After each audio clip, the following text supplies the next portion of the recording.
Tem algumas explicações de por que a gente chega até 2025 sem essa investigação.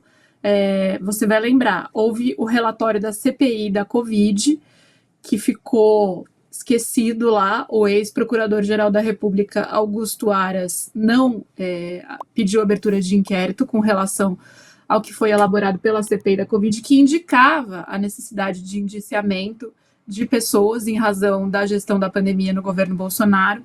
O Aras afirmou que não tinha elementos suficientes, que a CPI tinha entregue documentos dispersos, esparsos, que não tinha como fazer uma denúncia com aquilo, e mandou tudo para a Polícia Federal investigar.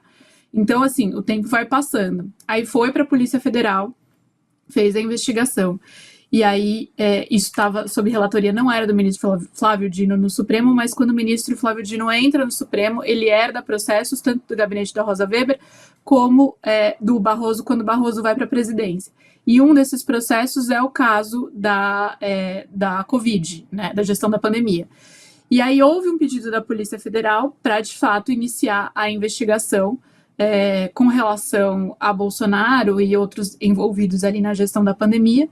Agora, houve uma demora por parte do ministro Flávio Dino em analisar esse pedido de abertura de inquérito, de alguns meses, aí, o que não é normal no Supremo. No Supremo, normalmente, um pedido de abertura de inquérito é analisado quase que na mesma semana, quando não no mesmo dia, né? Como já foi o caso do ministro Alexandre de Moraes, analisar no mesmo dia o pedido de abertura de inquérito contra o Eduardo Bolsonaro, por exemplo. E o ministro Flávio Dino demora esse período todo, são vários meses, e dá essa determinação agora, quando a gente está vendo uma grande tensão aí entre Congresso e Supremo Tribunal Federal. O questionamento foi feito ao gabinete do ministro Flávio Dino por parte da BBC Brasil, por exemplo, de por que se levou tanto tempo, né? Mesmo considerando que já é uma coisa que ia ficar para esse ano mesmo, para 2025, Guilherme, porque todo esse procedimento de Augusto Aras, enviar para a PF começar a investigação, troca de relatoria no Supremo, tudo isso tomou aí de 2022 para cá. Mas poderia ter sido antes, neste mesmo ano, 2025, mas antes. E a resposta que a reportagem da BBC Brasil recebeu, a Mariana Schreiber fez esse questionamento ali na reportagem dela, de que o ministro estava ocupado com outras demandas, inclusive as investigações com relação às emendas parlamentares, né? O Dino está à frente dessas investigações envolvendo mau uso da destinação de emendas parlamentares, sem transparência, etc., e essa foi a justificativa que foi dada pelo gabinete aí para a imprensa.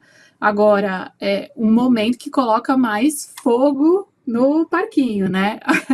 Agora, eu quero te ouvir uma coisa. Você escreveu, para quem não sabe, para quem está aqui com a gente, e não sabe, Guilherme Amado escreveu um livro chamado Sem Máscara, né?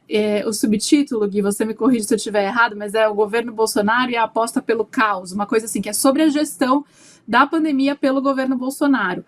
Então, Gui, se você puder, recapitula um pouco para a gente tudo isso aqui que eu estava falando, teve investigação e tal, pelo quê, né? O que a gente tem de elementos aí que vão ser usados nessa investigação contra o Bolsonaro?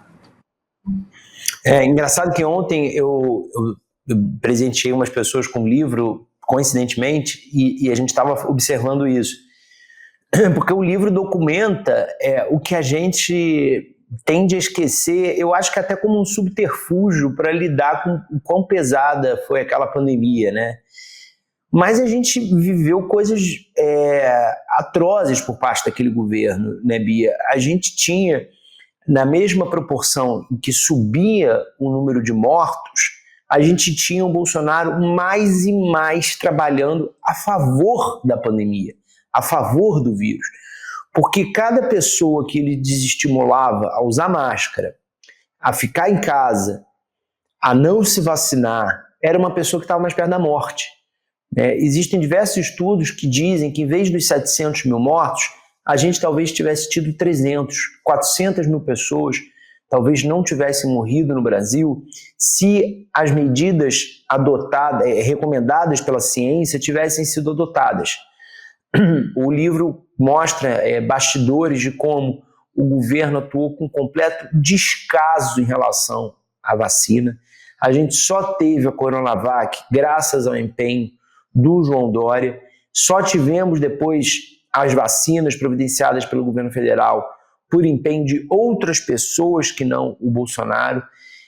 Tem um episódio no livro de um executivo de uma farmacêutica de vacina que veio para uma reunião aqui em Brasília e é deixado horas e horas e horas e horas à espera numa sala para ser recebido no Ministério da Saúde, e aí ele liga do Ministério da Saúde, depois de horas esperando o Ministério da Saúde do Eduardo Pazuello, ele liga para o Fábio Weingarten, então secretário de comunicação do Palácio do Planalto, que ele tinha um contato em comum, e aí o Fábio Weingarten fica indignado da pessoa estar esperando aquele tempo todo e entra em circuito para o cara ser recebido.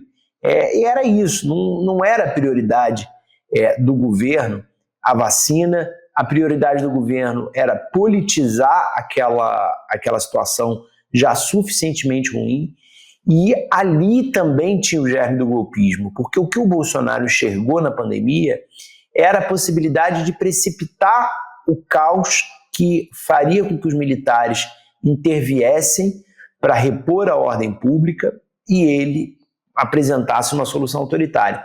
O mesmo caos que agora no julgamento a gente viu o Paulo Gonet, procurador-geral da República, dizer que era a situação de caos que era esperada com a tentativa de golpe depois da derrota de 2022.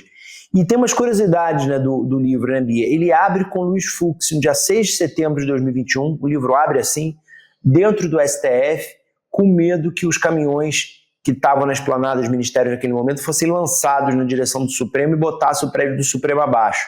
E termina com Bolsonaro numa reunião com o alto comando dos 3 comandos militares, dizendo que a história não perdoaria eles se eles deixassem de passar a oportunidade que eles teriam aquele ano, que nada mais era do que um convite já ao golpe que ele faria com todas as palavras no fim de 2022, como as investigações mostraram, né?